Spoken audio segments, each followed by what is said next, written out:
The first time my sons called a stranger daddy, the entire lobby of Whitmore Plaza stopped breathing.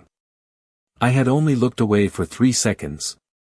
3 seconds to pay for a paper bag of blueberry muffins, 3 seconds to tuck my wallet back into the pocket of my worn denim jacket, 3 seconds to believe that Noah and Oliver were still standing beside me with their mittened hands wrapped around the straps of their tiny dinosaur backpacks. Then came the soft thud of small bodies colliding with expensive wool, the sharp splash of coffee hitting white marble, and Oliver's startled little gasp echoing beneath the glass ceiling of the busiest corporate plaza in downtown Boston. I turned, and the world tilted. A tall man in a black suit stood frozen near the elevator bank, one hand still holding the crushed remains of a coffee cup, the other already reaching down to steady Oliver before he could slip on the wet floor. His movement was calm, controlled, almost instinctive. Not annoyed. Not cruel. Protective. That was the part that stole the breath from my lungs. Noah stood beside his brother, staring up with his silver-gray eyes wide and shining, his small mouth parted in wonder. For a moment, he looked like he had found something he had been searching for in dreams. Then, in a voice clear enough for every executive, receptionist, and security guard within 20 feet to hear, my 5-year-old son whispered, "Daddy." Silence fell so completely that I could hear the soft hum of the fountain behind the information desk. The man slowly lifted his head. Adrian Whitmore. Alpha CEO of Whitmore Group. Billionaire. The face on every business magazine in the city. The man whose name was engraved on the tower above us in steel letters taller than my children.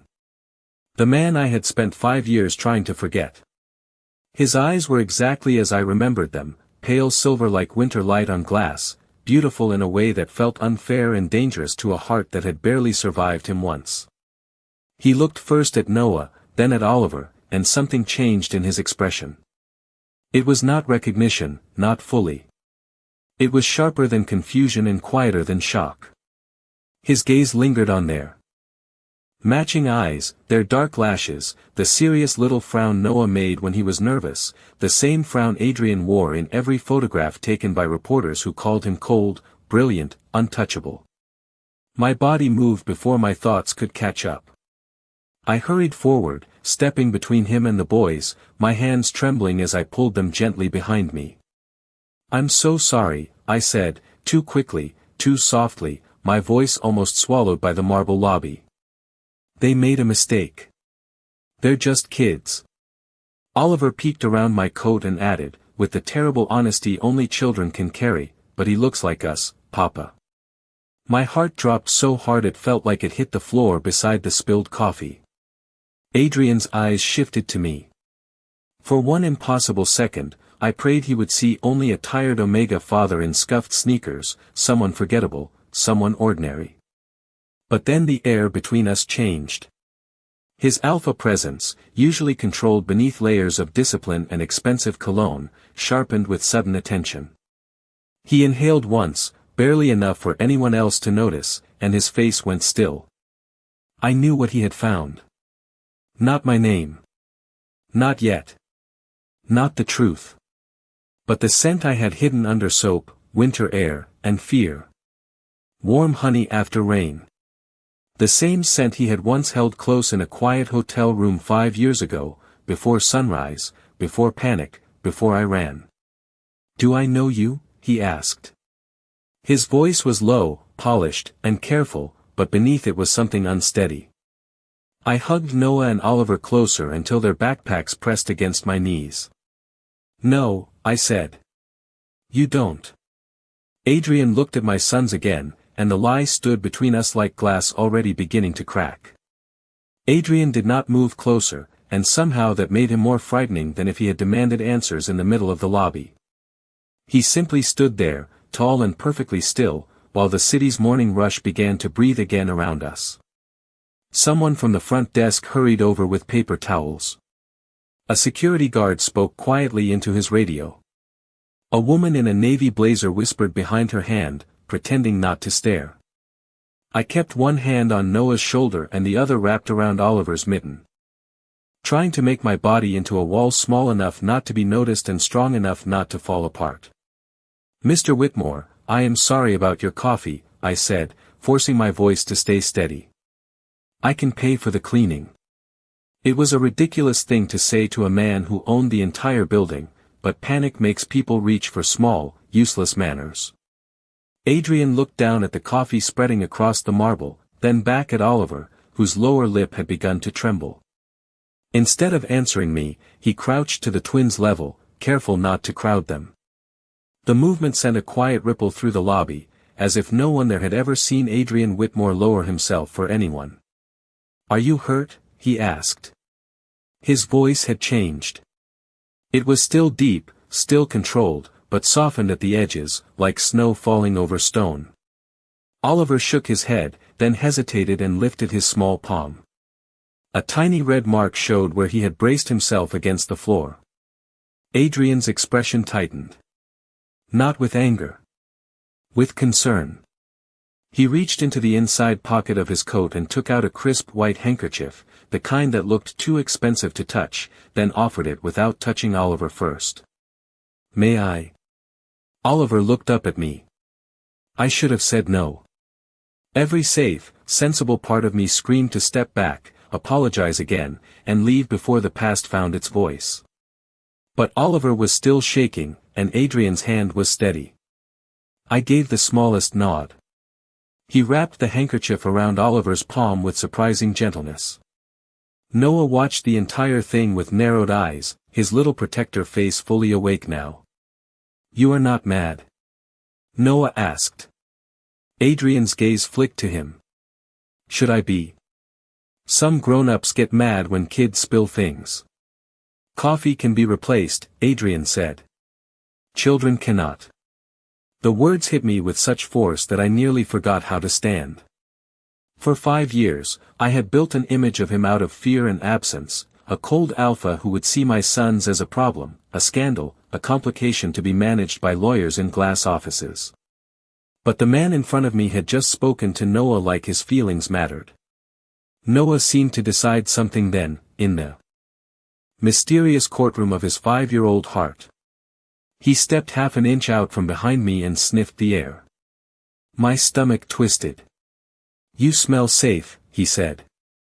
Adrian went completely still.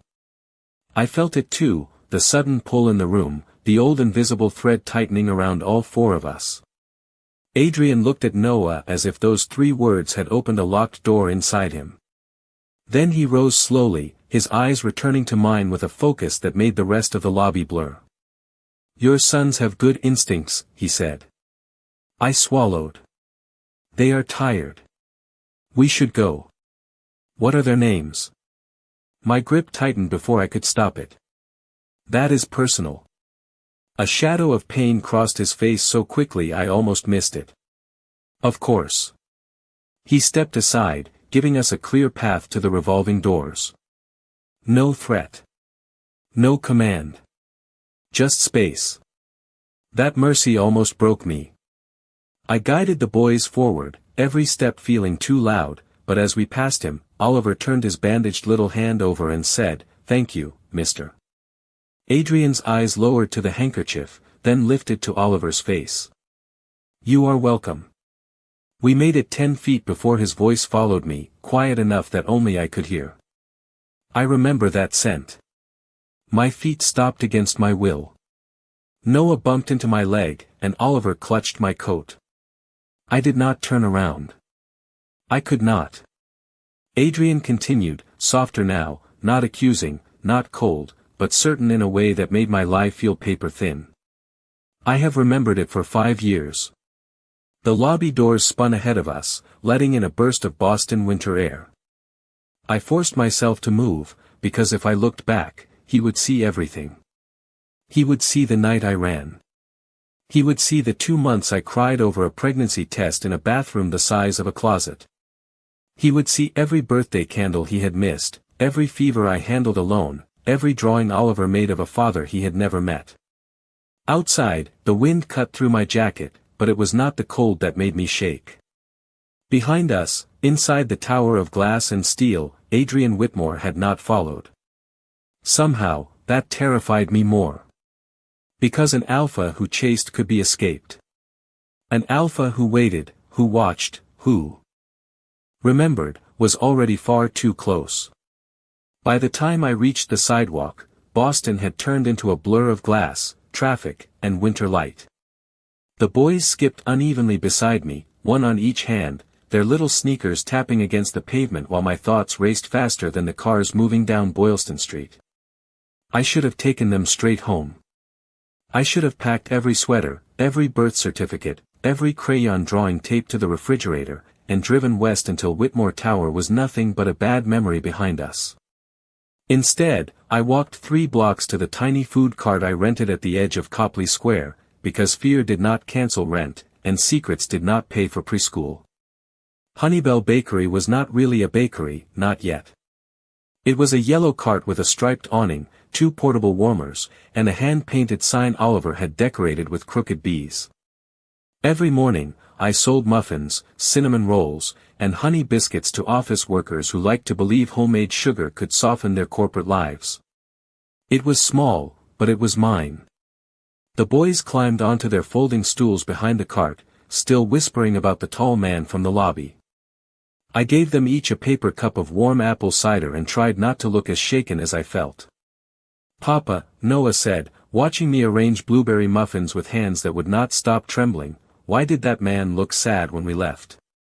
I froze. Noah always saw too much. He had Adrian's eyes, but he had my heart, too soft and too sharp at the same time. "Maybe he was having a hard morning," I said. Oliver frowned down at the handkerchief wrapped around his palm. "He was nice."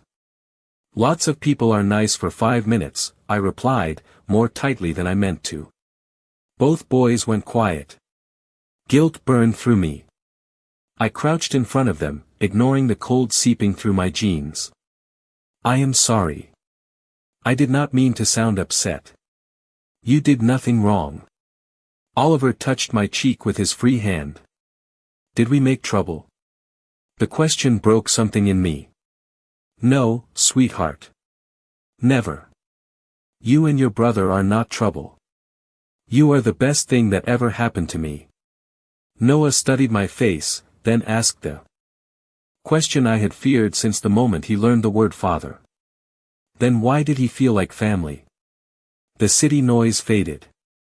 The buses, the footsteps, the hiss of espresso from the cafe next door, all of it slipped away until there was only my son's small voice and the truth pressing against my ribs. I wanted to lie.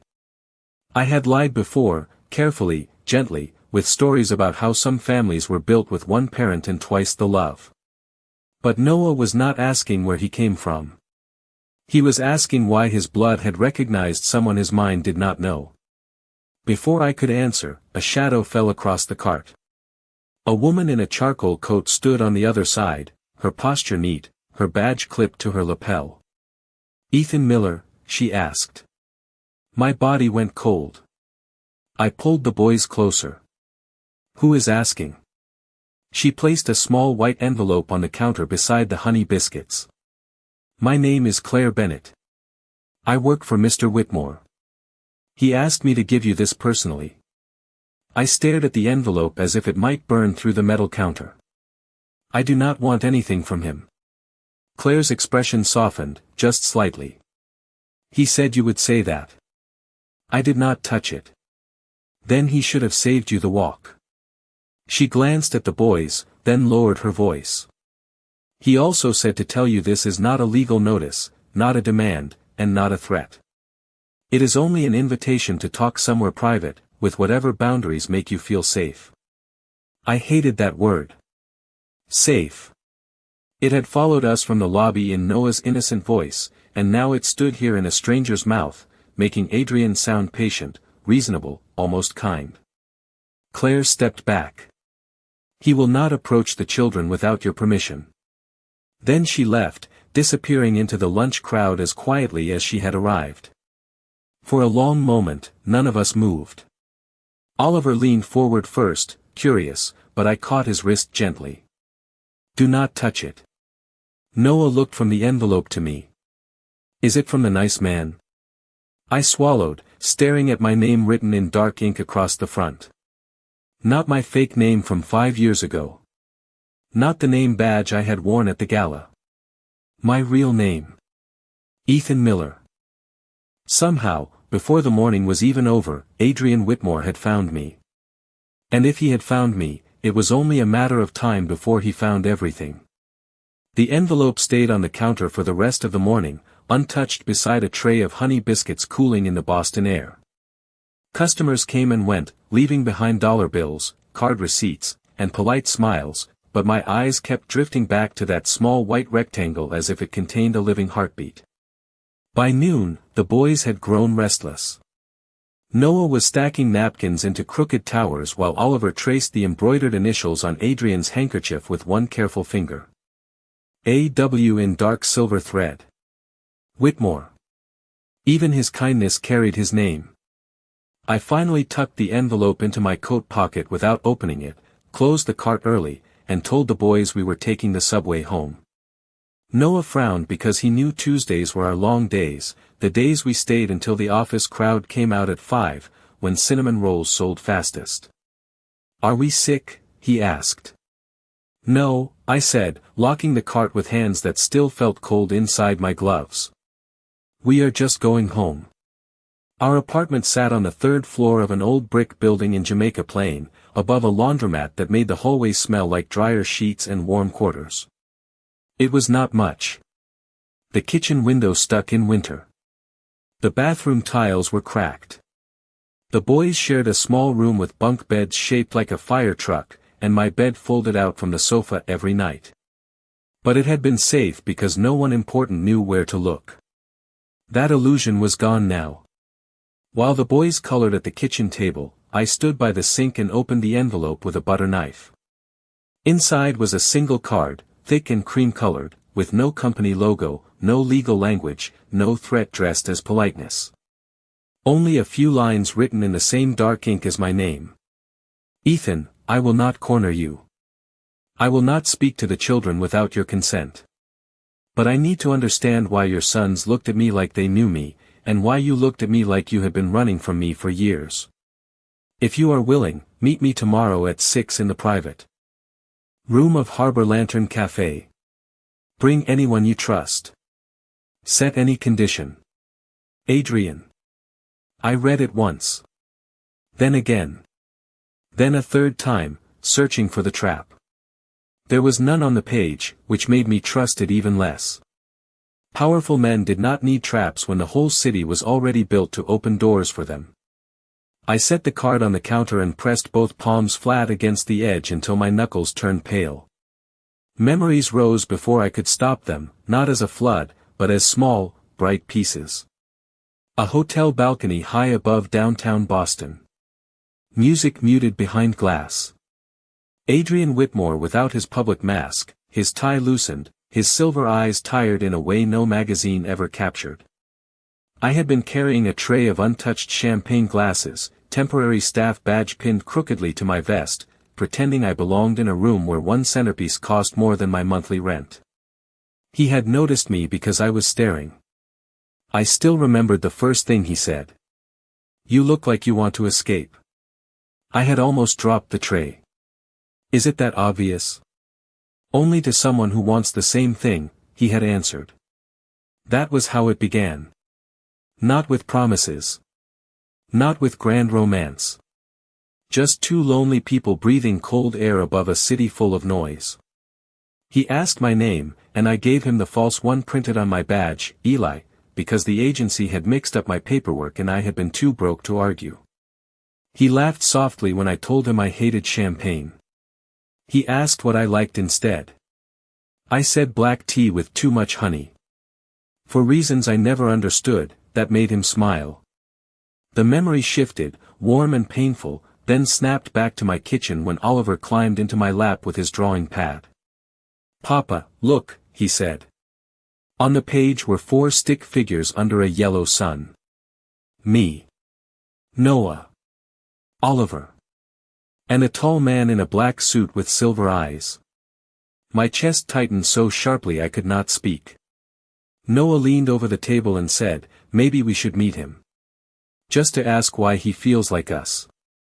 I looked at my sons, at their hopeful faces, at the truth trying to bloom in them no matter how tightly I held the soil closed. For 5 years, I had told myself silence protected them. But that night, as Adrian's card waited on the counter and Oliver's drawing dried beneath the kitchen light, I began to fear that my silence had not built a shelter at all. Maybe it had built a locked room, and my children were finally old enough to notice the missing door. The next day moved with the strange quietness of a storm that had not arrived yet.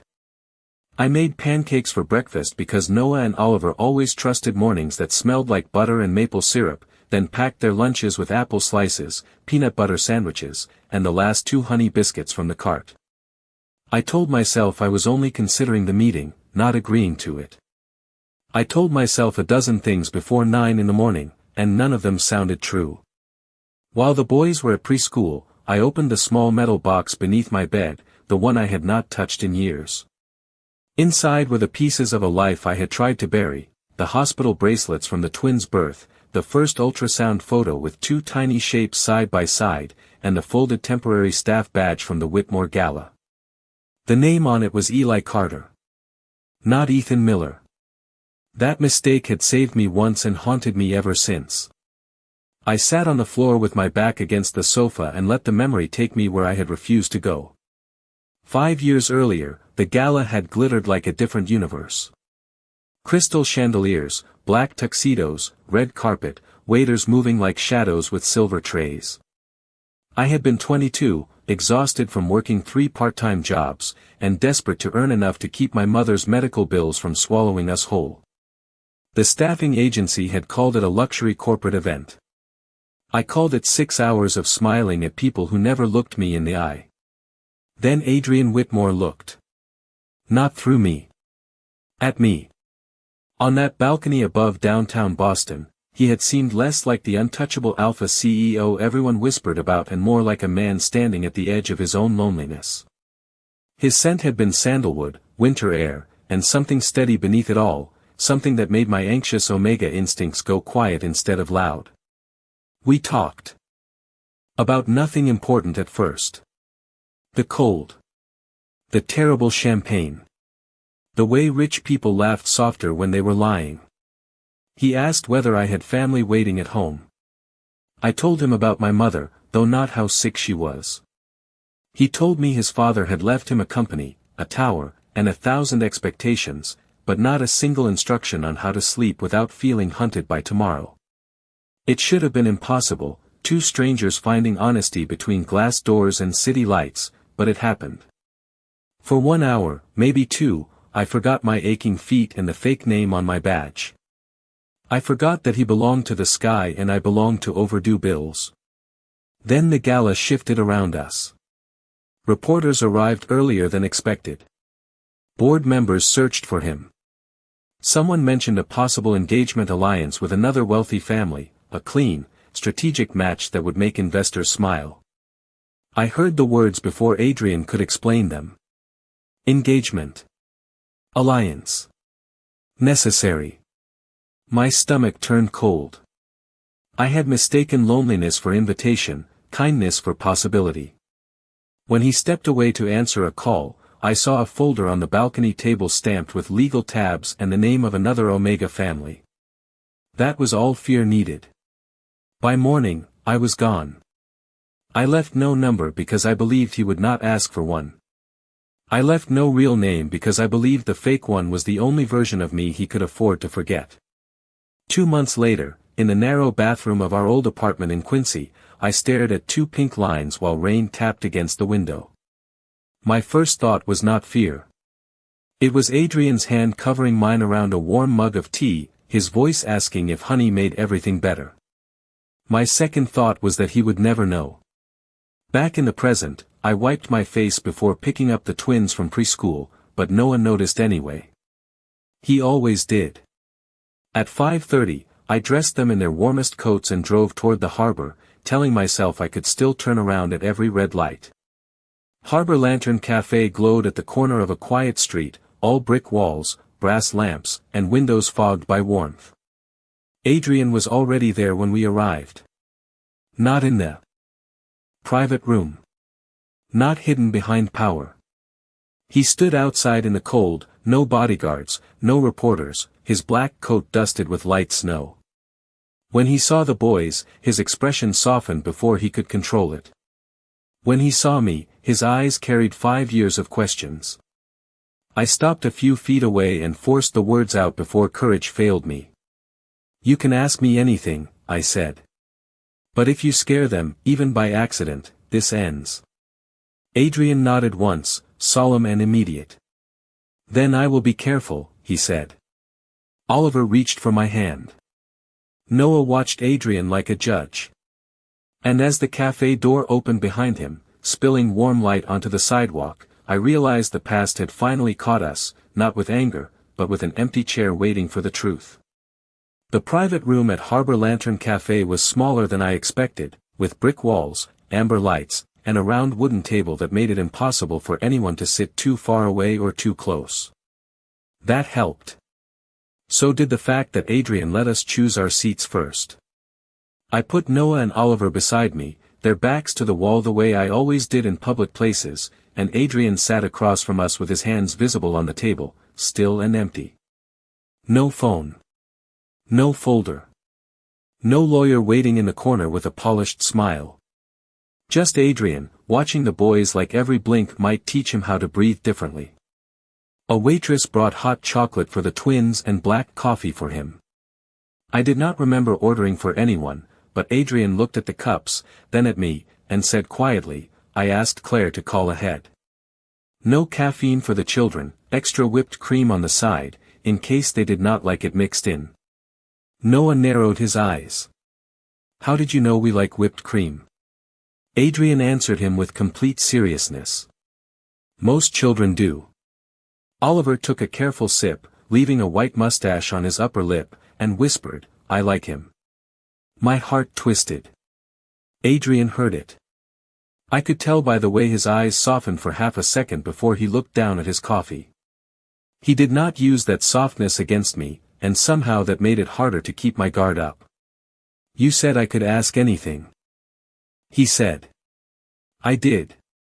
Are they mine?" The room did not shake. The windows did not crack. The question landed gently, almost painfully so, because he did not sound like a man trying to claim property. He sounded like a man afraid the answer might come too late. Noah and Oliver looked at me, both quiet now, sensing that the grown-up world had opened beneath their feet. I had imagined this moment 1,000 times, always with shouting, accusations, threats, headlines, lawyers, custody papers sliding across a table like knives. I had not prepared for Adrian Whitmore asking the most terrifying question of my life with his voice barely above a whisper. I folded my hands in my lap so the boys would not see them tremble. "Yes," I said. Adrian closed his eyes. Only for a moment, but in that moment, every polished piece of him seemed to loosen. His shoulders dropped by an inch. His breath left him slowly, like he had been holding it for 5 years. When he opened his eyes again, they were bright, not with anger, but with something raw and carefully contained. "What are their names?" he asked. "Noah James Miller," I said, touching Noah's hair. "Oliver Grant Miller." Adrian repeated them silently, as if memorizing something sacred. Noah sat straighter. "Are you our father?" I covered his hand with mine, but I did not stop the question. Adrian looked at me first, asking permission without words. That almost broke me. I nodded once. He turned to Noah and Oliver with the same care he had used in the lobby. "I think I am," he said. "But I was not there when you were born. I was not there when you learned to walk, or when you lost your first teeth, or when you got scared at night. So I do not get to walk in and ask you to call me anything before you are ready." Oliver's lower lip wobbled. "Were you lost?" Adrian's face changed. A small, aching smile touched his mouth. "In a way, yes."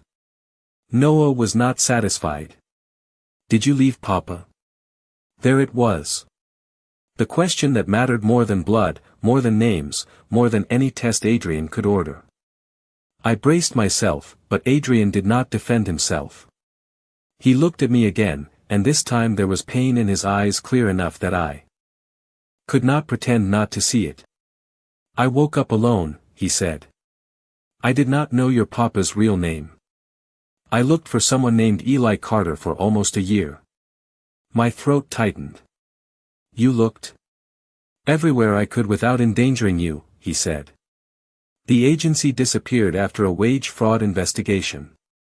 The hotel cameras were wiped during a security audit. The badge number led to a temporary file with no address. I thought you had chosen to vanish because you regretted meeting me. The room blurred at the edges.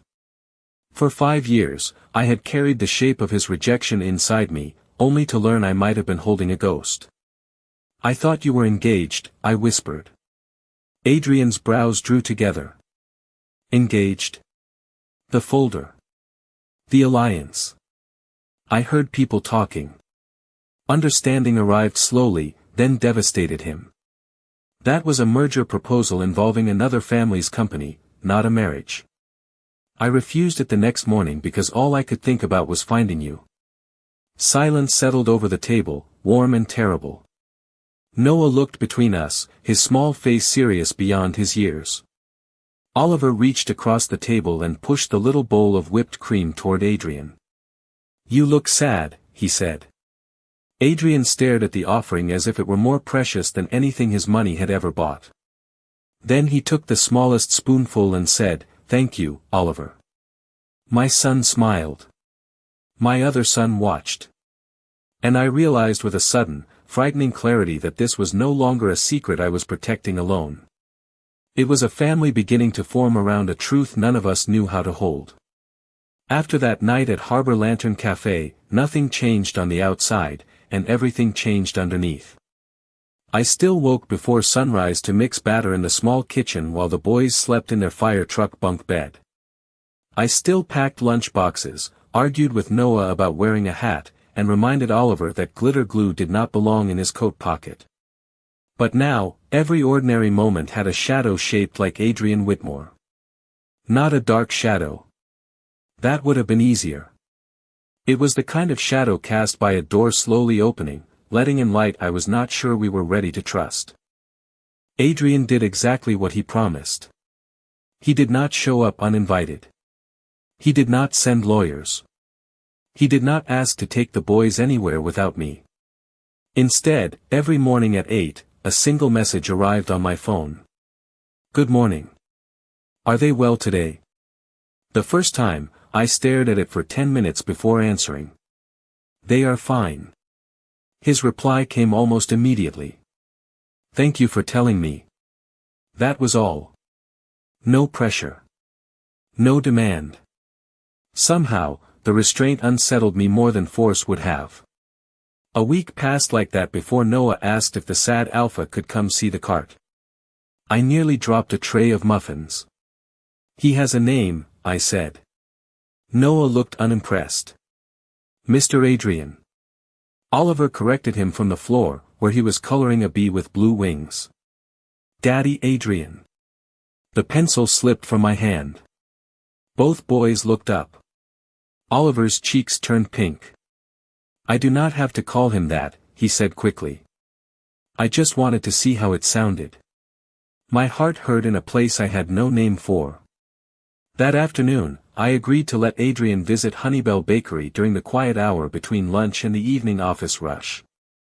I set rules in 3 separate messages, then deleted 2 because they sounded like panic wearing shoes.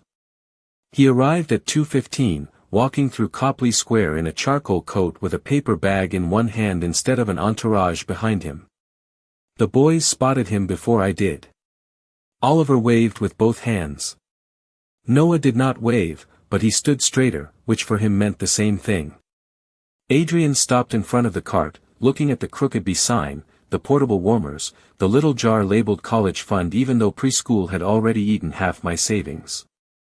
His expression was unreadable until he looked at me. You built this, he said. I braced for pity.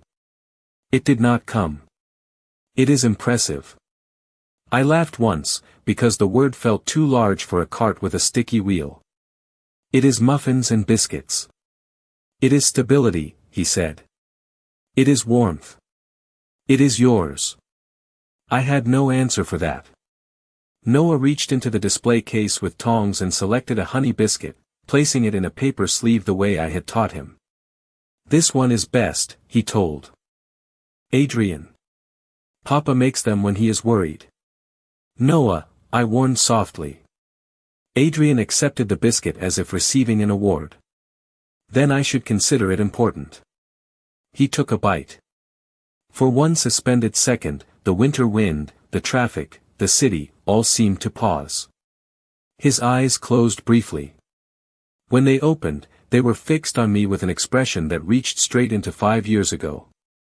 Black tea with too much honey, he said quietly. I could not breathe. He remembered. Not just the scent. Not just the night. The small ridiculous things. The human things. Oliver leaned over the counter. Do you like it? Adrian looked down at him and smiled, a real smile this time, small and stunned. Very much. The twins beamed. Customers began to line up, and without being asked, Adrian stepped aside, but he did not leave. He watched me work, watched Noah fold napkins, watched Oliver tell every stranger that the cinnamon rolls were only for people with good manners. For the first time, I saw what we might have looked like from the outside, not a scandal, not a mistake, not a secret threatening to collapse, but 3 people and a man who wanted so badly to belong that he was afraid to reach for the counter. When the rush ended, Adrian placed a small envelope beside the tip jar. My body stiffened. He noticed immediately.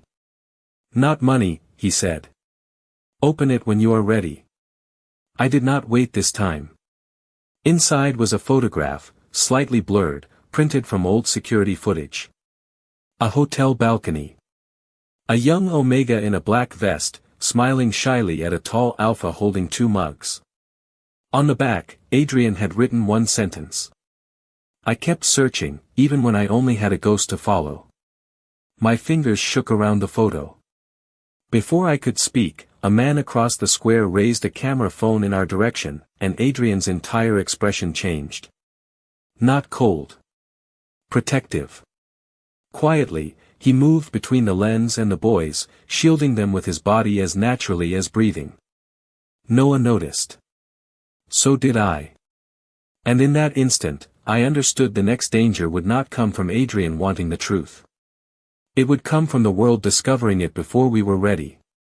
Adrian noticed the camera before I even understood what had happened. One moment he was standing beside Honeybell Bakery with a honey biscuit in his hand and my past folded open between us in the form of an old photograph, and the next he had shifted half a step in front of Noah and Oliver, turning his broad shoulders into a quiet wall between them and the stranger across Copley Square. He did not raise his voice. He did not make a scene. He simply looked at the man with the phone, and the man lowered it as if remembering he had somewhere else to be. My heart was still racing when Adrian turned back to me. We should get them inside, he said. That one word, them, did something dangerous to my chest. Not the children.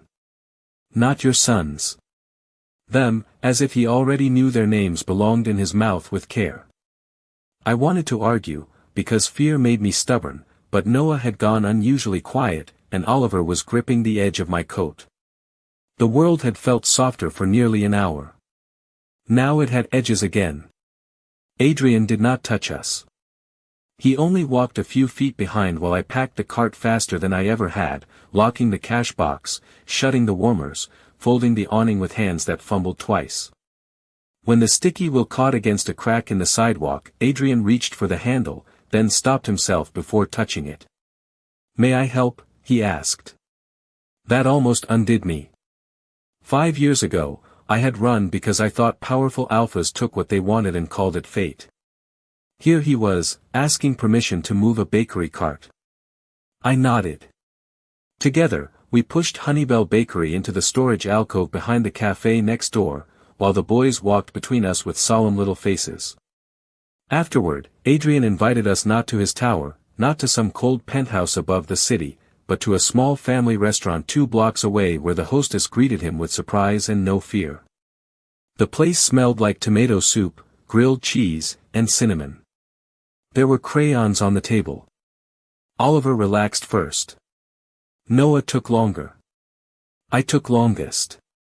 Adrian ordered nothing for the boys until they chose for themselves, listened while Oliver explained that dinosaurs could absolutely wear pajamas, and answered Noah's questions about elevators, company names, and whether CEOs were allowed to make pancakes. This CEO is not good at pancakes, Adrian admitted. Noah considered him gravely. Papa can teach you. I nearly choked on my water. Adrian looked at me, and for one quiet second, there was no plaza, no camera, no missing years. Only the impossible image of him in our tiny kitchen, flour on his sleeve, Oliver laughing, Noah pretending not to. Then my phone buzzed. A message from my neighbor, Mrs. Alvarez, lit the screen. Ethan, someone was asking around the building about you and the boys. Said he was a reporter. I could not breathe. Adrian read the change in my face instantly. What happened? I showed him the message without thinking. His expression cooled, but not toward me. I am sorry, he said. This is my world reaching for yours. The old fear rose up, sharp and familiar. No. This is exactly why I stayed hidden. People like you do not get followed alone. Everyone near you becomes a story. You are right, he said. No defense. No excuse. Just the truth, clean and heavy. Then you understand why I have to leave. The words came out before I knew I had decided. Adrian went still. Oliver looked up from his crayons. Noah's shoulders tightened. Papa. I forced myself to stand. We are going home. Adrian rose too, slowly, keeping his hands at his sides. Ethan, let me arrange protection at least. Quietly. No uniforms. No pressure. Protection becomes attention. Attention becomes headlines. Headlines become courtrooms. My voice shook. I cannot let my sons become proof in some billionaire scandal. Pain moved across his face, but he did not step closer. They are not proof, he said. They are children.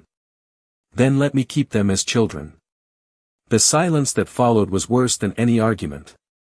At home, I packed with shaking hands while Noah and Oliver sat on the rug in their pajamas, too worried to ask for cartoons.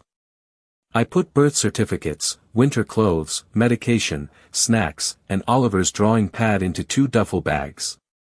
Mrs. Alvarez knocked once and offered to drive us to the bus station in the morning. I thanked her, then locked the door and leaned against it. Until my knees nearly gave out. Near midnight, after the boys finally fell asleep curled together on the sofa, I found the photograph from Adrian still in my coat pocket. The balcony. The mugs. The smile I had forgotten belonged to me.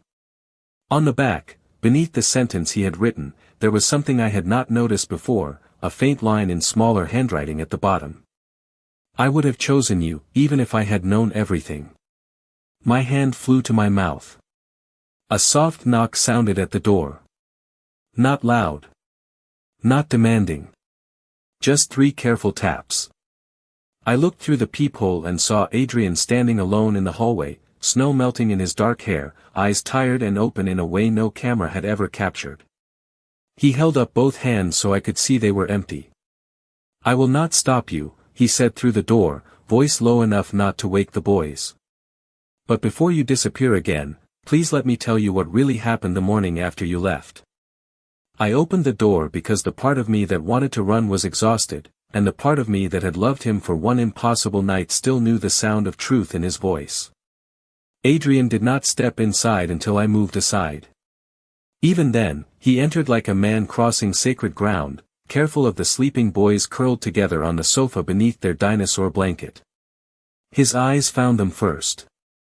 Noah's hand rested on Oliver's sleeve, protective even in sleep. Oliver still clutched a blue crayon in his fist. Adrian looked at them with such quiet wonder that my anger lost its sharpest edge. 5 minutes, I whispered. He nodded. We stood in the narrow kitchen, the only light coming from the stove hood and the street lamp outside the window. Snow tapped softly against the glass. For a moment, neither of us spoke. Then Adrian took a folded paper from his coat pocket and placed it on the counter. The morning after the gala, I woke up in the hotel medical suite, he said. Not my room. I frowned. What? I had collapsed shortly after you left. The doctor said it was exhaustion, pheromone strain, and a reaction to something in a drink I never should have accepted from a board member. His jaw tightened, but his voice stayed calm. Nothing dangerous in the end, but enough to confuse everything. Enough that by the time I was fully awake, hours were gone, and so were you. I stared at him, the old story inside me shifting beneath a truth I had never imagined. Why did nobody tell me? Because nobody knew who you were, he said. The agency had you listed under the wrong name. Eli Carter. Temporary staff. No permanent address. Paid in cash. I remembered the envelope they had handed me that night, the relief of bus fare and grocery money, the humiliation of being grateful for so little. Adrian tapped the paper gently. I hired investigators. Quiet ones. I did not want to expose an Omega who might have left because he felt unsafe. Every lead ended with a name that was not yours. And the engagement? I asked, hating how small my voice sounded. There was never an engagement. He looked straight at me. There was a merger my board wanted sealed through a family alliance. I rejected it that morning from a hospital bed. The minutes are there. The timestamp too. I told them I would not build my future around a contract when the only person I wanted had disappeared before I could learn his real name. The kitchen went silent. I picked up the paper with shaking hands. It was not romantic. It was not dramatic. It was a corporate record, cold and official, and somehow more devastating because of it. Proof that the life I had run from had not existed the way fear had drawn it. Behind us, a sleepy voice murmured, "Papa." Noah sat up on the sofa, hair messy, eyes half open but watchful. Oliver stirred beside him. I moved toward them, but Adrian stepped back immediately, giving me space. Noah looked at him, then at the packed bags near the door. Are we leaving because of him? The question broke the last wall I had built out of silence. I sat on the edge of the sofa and pulled both boys close. No, I said, my throat tight. We were leaving because I was scared. Oliver rubbed his eyes. Is Mr. Adrian scared too? Adrian's breath caught. He knelt several feet away, not close enough to overwhelm them, but close enough to be honest. Yes, he said. I am scared of hurting you. By arriving too late. I am scared your papa has carried too much alone. And I am scared you will think I stayed away because I did not want you. Noah's face crumpled with confusion and hope. Did you want us? Adrian's eyes shone in the dim light. I did not know about you. But now that I do, yes. More than I know how to say. Oliver slipped off the sofa first. He crossed the small space in his socks and held up the crayon still trapped in his fist. You can be in the next picture, he said. Adrian took the crayon like it was made of glass. Noah followed slower, still cautious, but he did not hide behind me this time. He stood in front of Adrian and asked, will you learn pancakes? A soft,